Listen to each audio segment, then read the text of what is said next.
5 जुलाई 2022 रात के करीब 2:15 बजे कोमल दूसरी मंजिल पर सो रहे अपने भाई के पास चीखते हुए पहुंचती है और बोलती है कि भैया जल्दी नीचे चलो और देखो मम्मी पापा के साथ क्या हो गया है।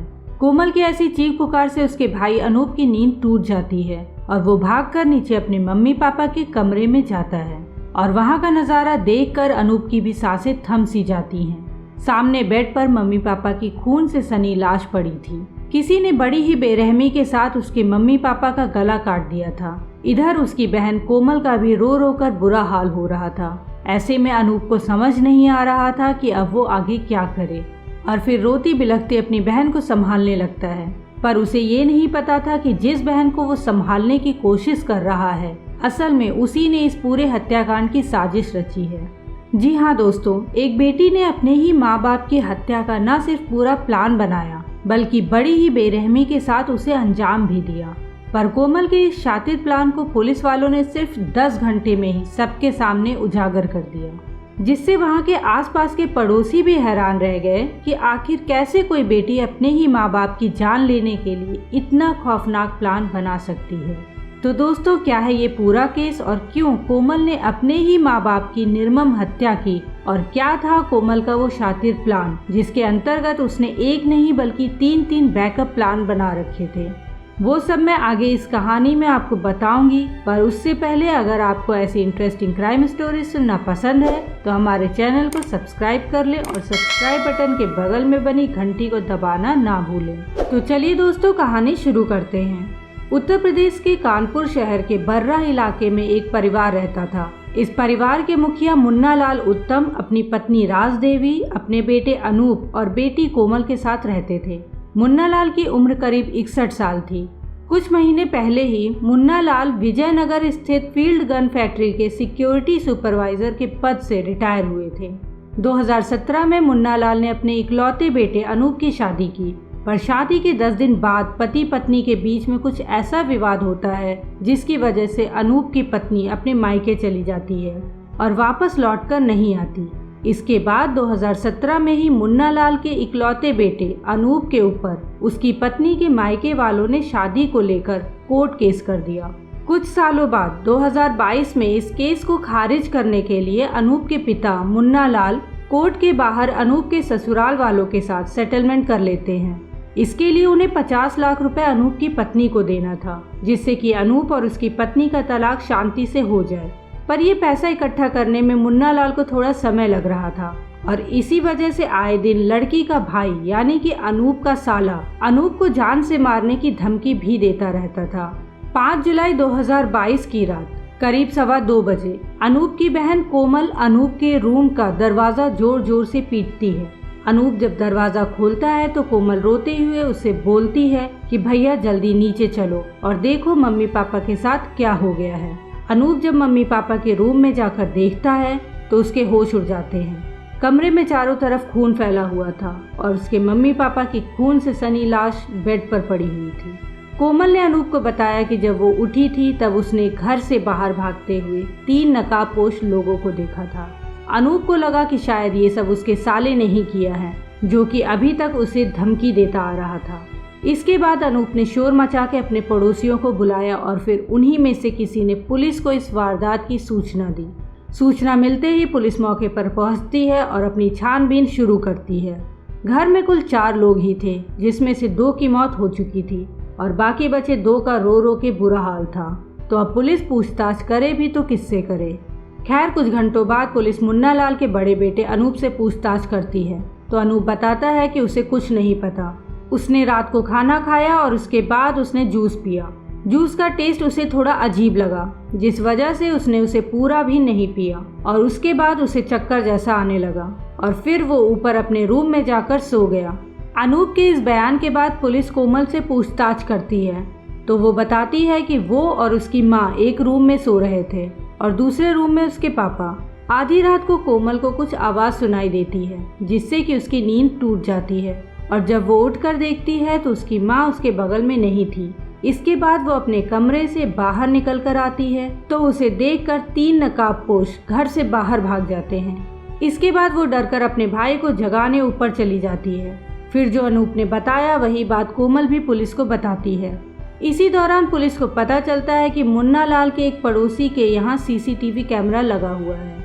जब पुलिस उस सीसीटीवी फुटेज को चेक करती है तो पहली बार पुलिस को यहाँ झटका लगता है, क्योंकि कोमल के बयान के हिसाब से 3 लोग घर में घुसे थे और सीसीटीवी फुटेज में पुलिस को सिर्फ एक शख्स घर में जाते हुए दिखता है, और वो भी बड़े ही आराम से। मतलब कि न ही उसने घर के दरवाजे का लॉक तोड़ने की कोशिश की और न ही किसी प्रकार की कोई दूसरी हरकत की, बल्कि घर के मेन दरवाजे को किसी ने अंदर से ही खोला और वो शख्स आराम से अंदर जाता है।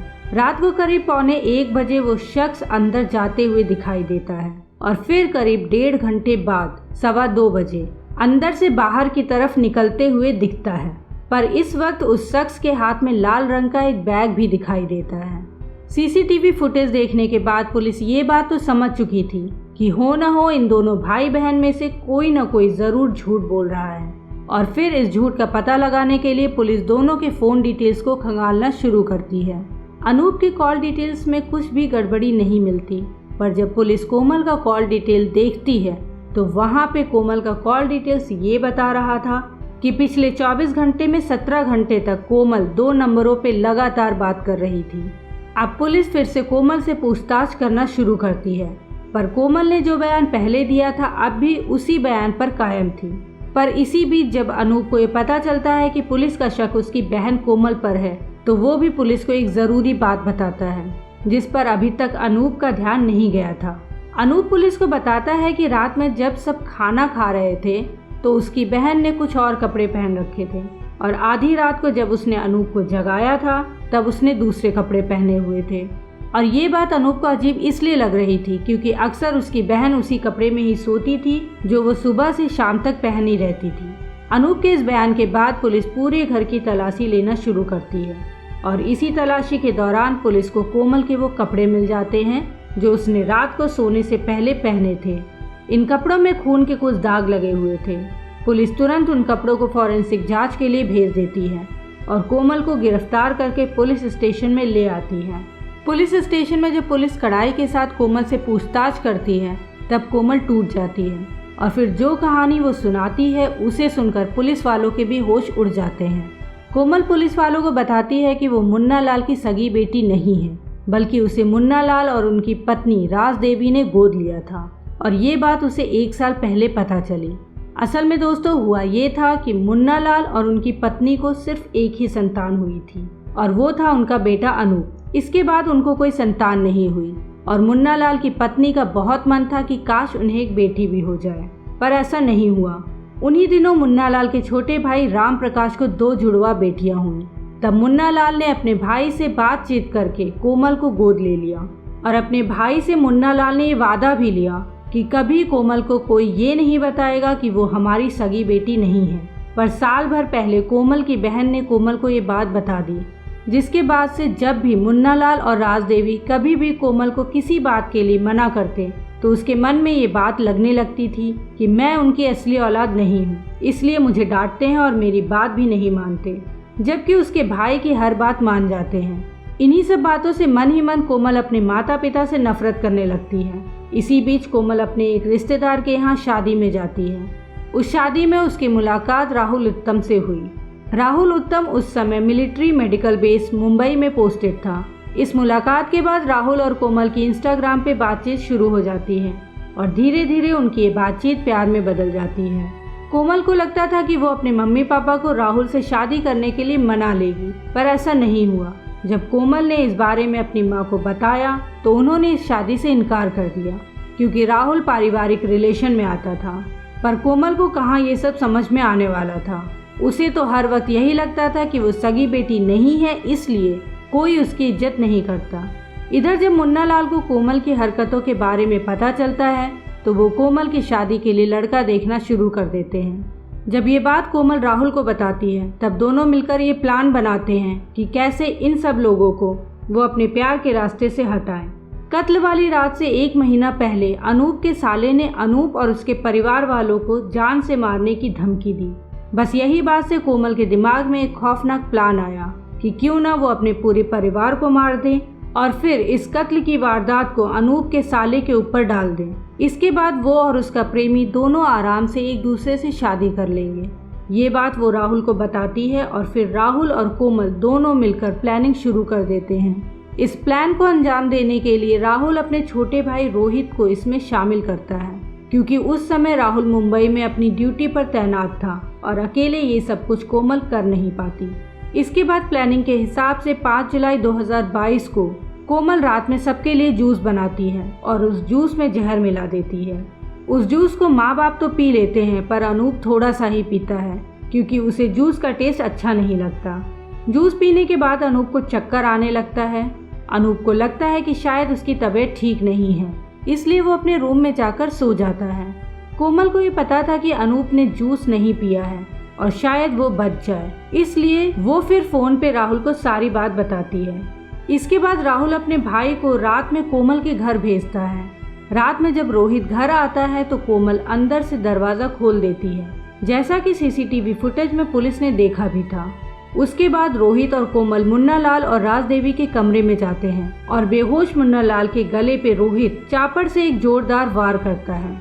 एक ही वार में मुन्ना लाल के गले से काफी तेजी से खून बहना शुरू हो जाता है, जिसे देखने के बाद रोहित घबरा जाता है और उसके हाथ कांपने लगते हैं।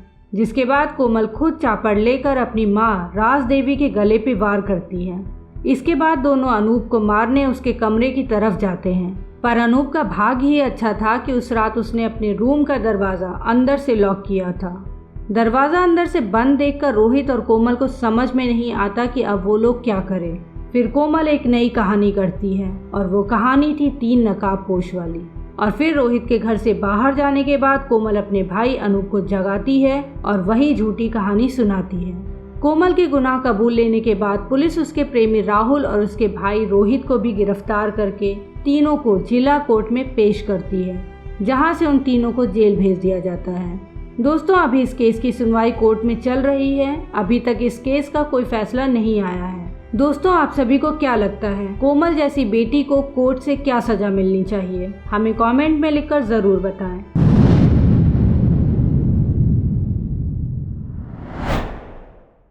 दोस्तों, कभी कभी क्राइम की कुछ घटनाएं ऐसी होती हैं जिसे सुनने के बाद उस पर यकीन कर पाना मुश्किल हो जाता है। हमारी आज की कहानी भी कुछ ऐसी ही है, जहां एक बेटे ने अपनी ही सगी माँ को बड़ी ही बेरहमी के साथ मौत के घाट उतार दिया।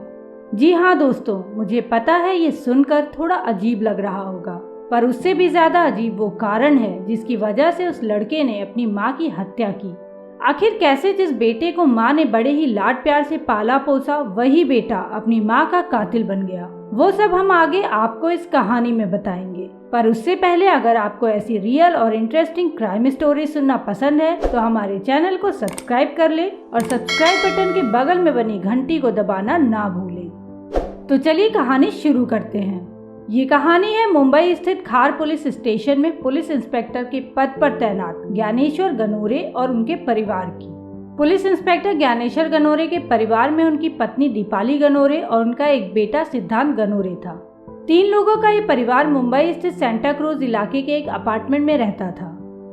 23 मई 2017 की रात तकरीबन 1 बजे जब पुलिस इंस्पेक्टर ज्ञानेश्वर गनोरे ड्यूटी से अपने घर आते हैं, तब वो देखते हैं कि घर के दरवाजे पर ताला लगा हुआ है।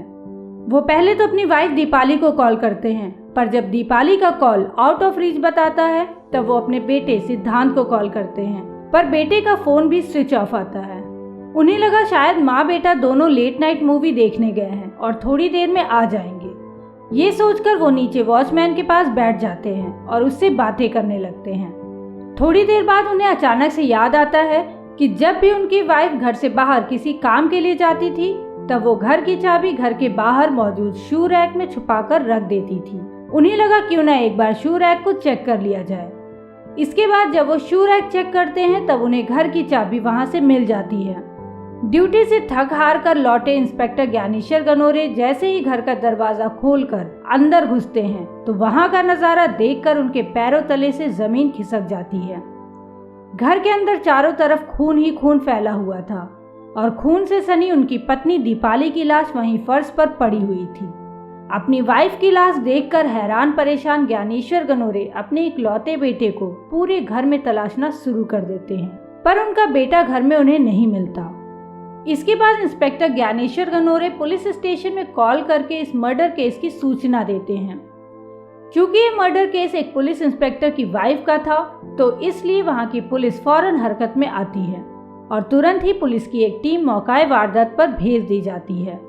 मौका वारदात पर पहुंचकर पुलिस जब क्राइम सीन की इन्वेस्टिगेशन कर रही होती है, तब उन्हें वहां एक बड़ी ही अजीब चीज दिखाई देती है। फर्श पर पड़ी इंस्पेक्टर ज्ञानेश्वर गनोरे की पत्नी दीपाली की लाश के पास एक खून से सना हुआ चाकू पड़ा था और उसके बगल में खून से ही फर्श में कुछ शब्द लिखे हुए थे, tired of her, catch me and hang me. और इसके साथ ही कातिल ने एक स्माइली इमोजी भी बनाई हुई थी, जिससे साफ साफ पता चल रहा था कि कातिल मर्डर करने के बाद काफी खुश हुआ होगा। इस लाइन को पढ़ने के बाद इंस्पेक्टर ज्ञानेश्वर गनोरे के साथ साथ वहां मौजूद सभी पुलिस वालों को शक होने लगा कि कहीं इस कत्ल के पीछे उनके बेटे सिद्धांत गनोरे का तो हाथ नहीं, क्योंकि अभी तक उसका कुछ भी पता नहीं चल पा रहा था और तो और उसका मोबाइल फोन भी घर में ही पड़ा हुआ था। इसके साथ ही पुलिस वालों के मन में एक दूसरा शक ये भी था कि कातिल कोई और हो और सिद्धांत को फंसाने के लिए उसने ये सब फर्श पर लिखा हो। अब सच क्या है और झूठ क्या, ये तो तभी पता चल सकता था जब सिद्धांत तक पुलिस पहुंच पाए। क्योंकि सिद्धांत लापता था और अगर वो ही कातिल है तो वो कहाँ भाग सकता है।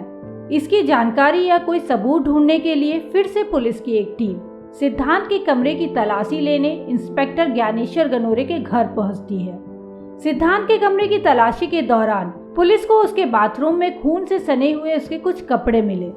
खून से सने इन कपड़ों को देखकर पुलिस ये समझ चुकी थी कि इंस्पेक्टर ज्ञानेश्वर गनोरे की पत्नी के कत्ल के पीछे उसके बेटे सिद्धांत का ही हाथ है। पर पुलिस वालों को यहाँ एक बात ये नहीं समझ में आ रही थी कि आखिर एक बेटा अपनी ही माँ को इतनी बेरहमी से क्यों मारेगा। इस बारे में जब पुलिस वालों ने इंस्पेक्टर ज्ञानेश्वर से पूछताछ की तो उनके पास भी इस सवाल का कोई जवाब नहीं था। अब सारी कहानी सिद्धांत के मिलने के बाद ही पता चल सकती थी, पर पुलिस के लिए ये मुसीबत थी कि वो सिद्धांत को ट्रैक करे भी तो कैसे करे। वो तो अपना मोबाइल फोन भी घर पर ही छोड़कर भागा था।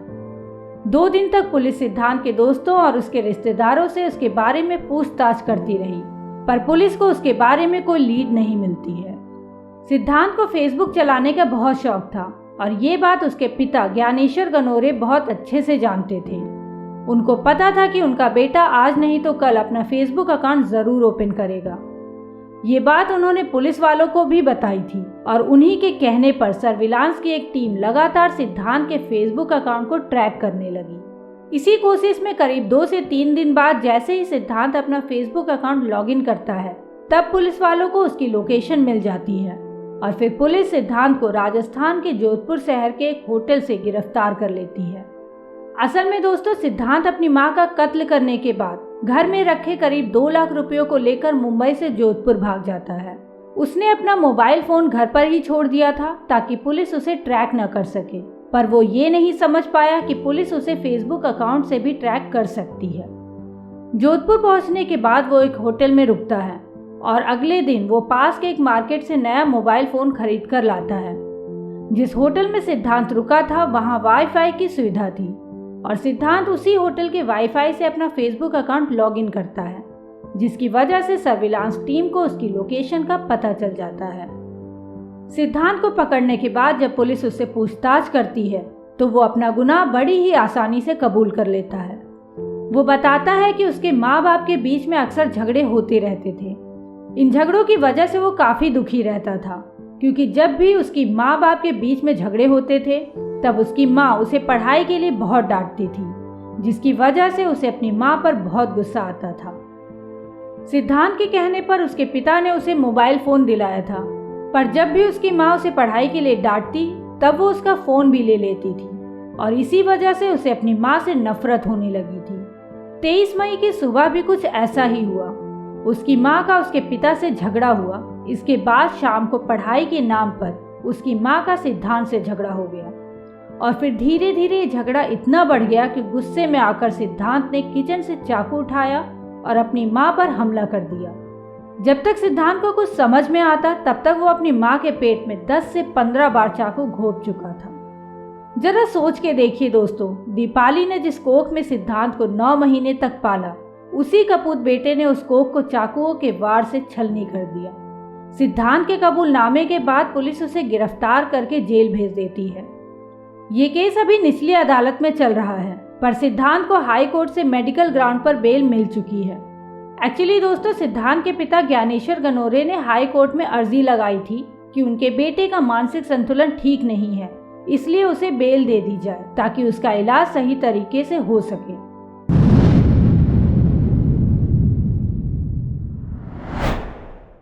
15 अप्रैल 2008 रात के 1 बजे अचानक शबनम के पड़ोसियों को शबनम के जोर जोर से चीखने की आवाज़ सुनाई देती है। शबनम की चीखें इतनी तेज थी कि सभी पड़ोसी भाग के शबनम के घर जाते हैं और जब शबनम के घर के अंदर का नज़ारा देखते हैं तो उनकी आंखें फटी की फटी रह जाती हैं। घर में चारों तरफ खून ही खून फैला था। शबनम के परिवार के 7 लोगों का किसी ने बड़ी ही बेरहमी के साथ कत्ल कर दिया था। माँ बाप, 2 भाई, 1 भाभी और 1 मौसी की लड़की, सभी के गर्दन धड़ से अलग हो चुके थे। ऐसा लग रहा था मानो इस घर में कातिल ने मौत का तांडव किया हो। यहाँ तक कि शबनम के भैया भाभी के 11 महीने के बच्चे तक को कातिल ने जिंदा नहीं छोड़ा था। बस अकेली बच गई थी तो शबनम ही। अब दोस्तों, आप सभी के मन में सवाल आ रहा होगा कि आखिर कातिल ने शबनम को क्यों जिंदा छोड़ दिया और आखिर किसने और क्यों शबनम के घर में मौत का ये खूनी खेल खेला।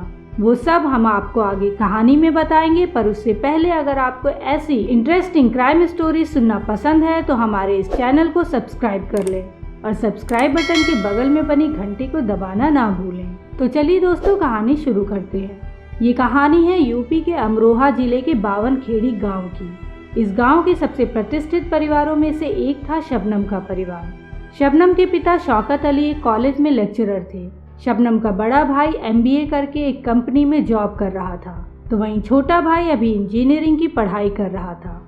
शबनम खुद पहले इंग्लिश से और फिर भूगोल से MA कर चुकी थी और गांव के ही एक स्कूल में बच्चों को पढ़ा भी रही थी।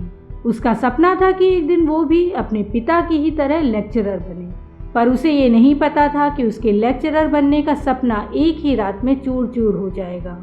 15 अप्रैल 2008 की रात जब शबनम की चीख पुकार सुनकर आसपास के सभी लोग उसके घर पहुंचते हैं तो वहां का मंजर देखकर सभी गांव वाले डर जाते हैं। 4 कमरों के घर में चारों तरफ सिर्फ लाशें ही लाशें नजर आ रही थी। खबर इतनी बड़ी थी कि रात में ही लोकल थाने से लेकर लखनऊ तक पहुंच गई। सुबह सूरज निकलने से पहले 10 थानों की पुलिस फोर्स पहुंच चुकी थी। फॉरेंसिक वाले पूरे घर की बैरिकेडिंग करके सैंपल इकट्ठा कर रहे थे। शबनम का रो रो के बुरा हाल था। वो बार बार रोते रोते बेहोश हो जा रही थी। पुलिस शबनम से पूछताछ करना चाहती थी, पर उसकी नाजुक हालत के चलते पूछताछ कर नहीं पा रही थी। खैर, कुछ देर बाद जब शबनम की हालत थोड़ी नॉर्मल होती है तब पुलिस उससे पूछताछ करना शुरू करती है। शबनम पुलिस को बताती है कि रात खाना खाने के बाद सब अपने अपने कमरे में सोने चले गए। शबनम भी अपने कमरे में सोने जाती है, पर गर्मी की वजह से उसे नींद नहीं आती। फिर वो सोने के लिए छत पर चली जाती है। आधी रात में जब बारिश शुरू होती है तो उसकी नींद टूट जाती है और वो नीचे अपने कमरे में सोने के लिए आती है। तभी उसने देखा कि कुछ चोर डाकू टाइप लोग उसके परिवार के सभी लोगों को जान से मार रहे थे। ये देखकर वो चीखते हुए बाथरूम में भाग जाती है और उसे अंदर से लॉक कर लेती है। शबनम की चीख पुकार से वो लोग डर जाते हैं और छत के रास्ते से भाग जाते हैं और तब तक गांव वाले भी उसके घर पर आ जाते हैं। इसके बाद जब पुलिस अपनी जांच पड़ताल के लिए छत पर जाती है तो देखती है कि छत पर जाने वाली सीढ़ियों पर बने लोहे का दरवाजा अंदर से बंद है। ये देखकर पुलिस हैरान रह जाती है, क्योंकि अगर शबनम की बात माने तो बदमाश छत से भागे थे, तो ये दरवाजा अंदर से किसने लॉक किया। इसके बारे में जब पुलिस वहां मौजूद सब लोगों से पूछताछ करती है तो सब लोग बताते हैं कि जब वो लोग शबनम के घर में आए थे तो छत का दरवाजा अंदर से ही लॉक था। और फिर पुलिस वाले देखते हैं कि जमीन से छत की ऊंचाई 14 फीट थी और दीवार प्लास्टर की थी, तो ऐसे में बिना सीढ़ी के बदमाश वहां से भाग नहीं सकते थे। पुलिस जब उस छत की दीवार का मुआयना करती है तो उस दीवार पर कहीं भी कोई सीढ़ी लगाने का निशान मौजूद नहीं था। अब पुलिस को शबनम के ही ऊपर शक होने लगता है, पर सिर्फ शक के बिना पे ही पुलिस उसे अपराधी नहीं बना सकती थी और न ही उससे कड़ाई से पूछताछ कर सकती थी, क्योंकि गांव के लोगों के अंदर शबनम के लिए हमदर्दी और पुलिस के खिलाफ नाराजगी थी। ऐसे में पुलिस की छोटी से छोटी गलती भी गांव वालों की भावनाओं को भड़का सकती थी। एक ही परिवार के 7 लोगों की हत्या मीडिया में सबसे बड़ा मुद्दा बन गया था और कानून व्यवस्था पर सवाल खड़े होने लगे थे। ऐसे में उस वक्त की मुख्यमंत्री मायावती उस परिवार से अपनी संवेदना प्रकट करने के लिए अमरोहा पहुंचती हैं और लगातार रो रही शबनम के सिर पर हाथ रखते हुए आरोपियों पर सख्त कार्रवाई की बात के साथ साथ शबनम को 5 लाख का चेक देने का ऐलान भी करती हैं। हालांकि घटना स्थल पर मामले की जांच कर रहे इंस्पेक्टर आरपी गुप्ता ने मायावती के पीए से शबनम को अभी मुआवजा ना देने की अपील की। चूंकि उन्हें शबनम पर शक था तो उन्होंने मायावती के पीए से 24 से 48 घंटे का समय मांगा। 16 अप्रैल को पोस्टमार्टम रिपोर्ट आई तो पता चला कि मारने से पहले भी सभी लोगों को जहर दिया गया था। अब इंस्पेक्टर आरपी गुप्ता को ये बात बहुत अजीब लग रही थी, क्योंकि अगर बदमाशों ने घर वालों को मारा है तो फिर मारने से पहले जहर क्यों देंगे। जैसे जैसे जांच आगे बढ़ रही थी वैसे वैसे इंस्पेक्टर आरपी गुप्ता का शक शबनम पर और बढ़ता जा रहा था। इसी बीच इंस्पेक्टर आरपी गुप्ता को अपने गुप्त सूत्रों से पता चलता है कि शबनम का गांव के ही एक लड़के सलीम के साथ प्रेम प्रसंग चल रहा है। अगर उससे पूछताछ की जाए तो हो सकता है कि ये केस सॉल्व हो जाए। 18 अप्रैल को इंस्पेक्टर आरपी गुप्ता सलीम को पकड़कर पुलिस स्टेशन लाते हैं और उससे सख्ती से पूछताछ करते हैं। इंस्पेक्टर आरपी गुप्ता के सख्त रवैये के आगे सलीम का हौसला टूट जाता है और फिर सलीम उस काली रात की सारी कहानी बताता है, जिसे सुनकर थाने में मौजूद सभी पुलिस वालों के होश उड़ जाते हैं। सलीम बताता है कि वो और शबनम कुछ सालों से एक दूसरे से प्यार करते हैं, पर ये बात शबनम के घर वालों को पसंद नहीं थी। शबनम को लगता था कि एक न एक दिन सभी लोग सलीम को अपना लेंगे, पर शबनम के पिता और भाई इस रिश्ते के खिलाफ थे, क्योंकि एक तो सलीम पढ़ा लिखा नहीं था और दूसरा कि वो बेहद ही गरीब परिवार से था। सलीम गांव में इलेक्ट्रीशियन का काम करता था और इसी बहाने वो अक्सर शबनम के घर आता जाता रहता था। घर पर आने जाने के दौरान ही शबनम को सलीम से प्यार हो गया। धीरे धीरे जब ये बात पूरे गांव में फैलने लगी तब जाकर शबनम के पिता शौकत अली को ये बात पता चली। शौकत अली ने पहले बेटी को बहुत समझाया, पर जब शबनम नहीं मानी तब शौकत अली अपनी बेटी के लिए एक अच्छा रिश्ता तलाशना शुरू कर देते हैं। जब शबनम को ये बात पता चली तो उसके सिर पर खून सवार हो गया। उसने मन ही मन ये मान लिया था कि परिवार को खत्म करके ही सलीम से निकाह किया जा सकता है, इसलिए उसने सलीम से जहर मंगवाया। 13 अप्रैल 2008 को सलीम ने बाजार से जहर खरीदकर उसे दे दिया। शबनम के दोनों भाई छुट्टियों में गांव आए हुए थे और 14 अप्रैल की दोपहर में उसके दोनों भाई अपने अपने शहर के लिए निकल गए। जब शबनम को ये बात पता चली तो उसने अपने दोनों भाइयों को फ़ोन करके वापस बुला लिया। शबनम के घर में उसकी भाभी और मौसी की बेटी ने मिलकर खाना बनाया। रात 9 बजे तक सभी ने खाना खा लिया। उसके बाद शबनम अकेले ही किचन में सबके लिए चाय बनाती है और उसमें जहर मिलाकर सबको पीने के लिए दे देती है। चाय पीने के बाद सभी अपने कमरे में सोने गए, जहां उनका दम घुटने लगा और वो मर गए। पर शबनम को जहर पर कम यकीन था, इसलिए उसने सलीम को फ़ोन करके बुला लिया। सलीम अपने साथ एक कुल्हाड़ी लेकर आया। शबनम सलीम को लेकर पहले अपने पिता शौकत के कमरे में जाती है। शौकत अली अपने खाट पर बेहोश या फिर मान ले कि मरे हुए पड़े थे। शबनम अपने पिता का सिर पकड़कर सीधा कर देती है और सलीम से बोलती है कि कुल्हाड़ी से पिता की गर्दन पर वार करो। कुल्हाड़ी के एक ही वार से उसके पिता का सिर धड़ से अलग हो जाता है।